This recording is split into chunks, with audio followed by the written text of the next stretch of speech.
കലോത്സവങ്ങൾ വളരെയേറെ പ്രാധാന്യം അർഹിക്കുന്നവയാണ്. കുട്ടികളിലെ കലാപരമായ കഴിവുകൾ വളർത്തുന്നതിനും സർഗാത്മകത പ്രോത്സാഹിപ്പിക്കുന്നതിനും സാമൂഹിക ബന്ധങ്ങൾ ശക്തിപ്പെടുത്തുന്നതിനും പ്രതിഭകളെ കണ്ടെത്തുന്നതിനും അത് മാത്രമല്ല മാനസിക ഉല്ലാസത്തിനും കലോത്സവങ്ങൾ അനിവാര്യമാണ്.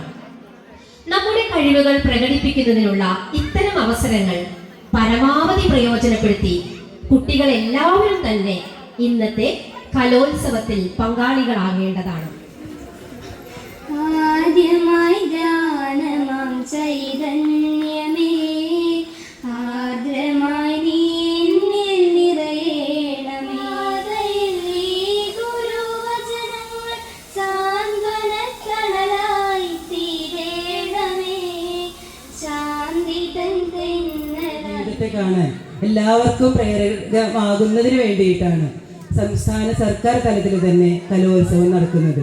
കേരള സ്കൂൾ കലോത്സവം ലോകത്ത് തന്നെ നടക്കുന്ന ഏറ്റവും വലിയ ഒരു കലാമേളയാണ്. അഭിമാനകരമായ മറ്റൊരു സംഗതി കൂടിയുണ്ട്. നിങ്ങൾക്ക് എല്ലാവർക്കും അറിയാവുന്നതുപോലെ കഴിഞ്ഞ വർഷം തൃശ്ശൂർ ജില്ലയ്ക്കായിരുന്നു സംസ്ഥാന കലോത്സവത്തിൽ ചാമ്പ്യൻഷിപ്പ്. പ്രശംസനീയമായ വിധത്തിൽ ആ കാര്യങ്ങൾ നിർവഹിക്കുന്ന ഒരു രീതിയാണ് മാമിൻ്റെടുത്ത്.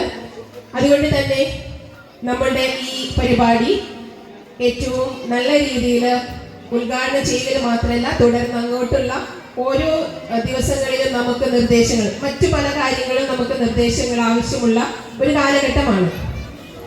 ബ്ലോക്ക് തലത്തിൽ നിന്ന് നമുക്കുണ്ടാകുന്ന പ്രോജക്റ്റുകൾ, ആ പ്രോജക്റ്റുകളുടെ ഒക്കെ നിയന്ത്രണവും അതിൻ്റെ പ്രത്യേക കാര്യങ്ങളൊക്കെ നമ്മളോട് അറിയിക്കുന്നതും ലിജു മാഡത്തിനെ ഹംസധ്വനി 2025 GHS സ്കൂൾ കലോത്സവം ഉദ്ഘാടനം ചെയ്ത് നമ്മോട് സംസാരിക്കുന്നതിനായി സവിനയം ക്ഷണിക്കുന്നത്. കുട്ടികൾ, പേരൻസ് എല്ലാവർക്കും നമസ്കാരം. നമ്മുടെ ഈ ഒരു കലോത്സവം ഉദ്ഘാടനം ചെയ്യാന്ന് വെച്ച് നമ്മളെ വിളിക്കുമ്പം ആദ്യം നിങ്ങൾ അന്വേഷിക്കുക ആരാണ് വരിക എന്നാണ് അല്ലേ.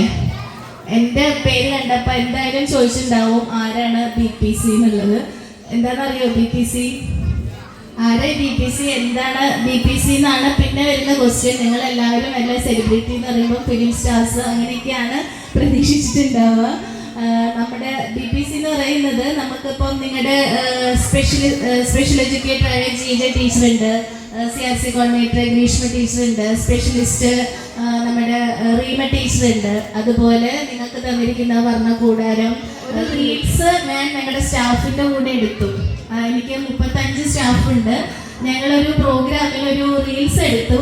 ആ ഡാൻസാണ് ഒരു വൈറലായി എല്ലാ ടീച്ചേഴ്സും കണ്ട് അങ്ങനെയാണ് ഡാൻസ് കളിക്കുന്ന അറിഞ്ഞത്. ഡാൻസ് കളിക്കണം എന്നൊക്കെ എന്നോട് പറഞ്ഞു. ഇന്ന് ഞാൻ ശരിക്കും ഒഫീഷ്യൽ ഡ്യൂട്ടിയിലുള്ള ഒരു ഒഫീഷ്യലാണ്. അപ്പോൾ നമുക്ക് വേറെ ഒന്നും ചെയ്യാൻ പാടില്ല. അപ്പോൾ അതുകൊണ്ട് ടീച്ചർ ഇന്ന് നിങ്ങളുടെ പ്രോഗ്രാംസ് എല്ലാം കാണണമെന്ന് വളരെ ആഗ്രഹമുണ്ട്. പക്ഷെ അതൊന്നും സാധിക്കില്ല. പ്രോഗ്രാംസിലുള്ള കുട്ടികൾക്ക് പ്രൈസ് ഒക്കെ കൊടുക്കണം എന്ന് ആഗ്രഹമുണ്ട്. പക്ഷെ നമുക്ക് വേറെ അവസരത്തിൽ ആ കുട്ടികളെ അഭിനന്ദിക്കാനായിട്ട് വരുന്നതായിരിക്കും.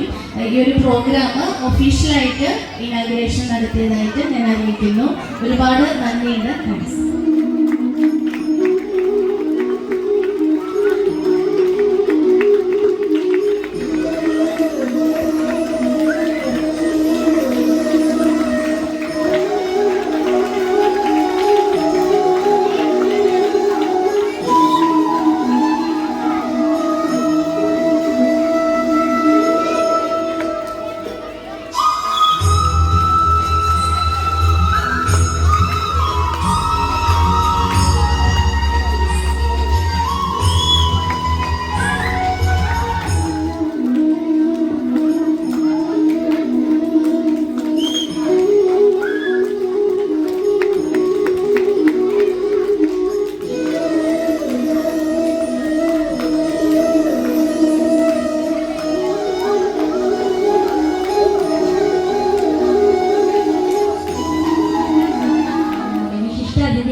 ഡോക്ടർ ലിജു മാഡത്തിനും PTA പ്രസിഡന്റായ ബിനുരാജേട്ടനും SMC chairman Shri TI Mohandas സാറിനും ഞങ്ങളുടെ സ്കൂളിന്റെ പേരിലും എൻ്റെ സ്വന്തം പേരിലും ഹൃദയം നിറഞ്ഞ നന്ദി രേഖപ്പെടുത്തുന്നു. നമുക്ക് നമ്മുടെ കലോത്സവം ഇന്നിവിടെ ആരംഭിക്കാം.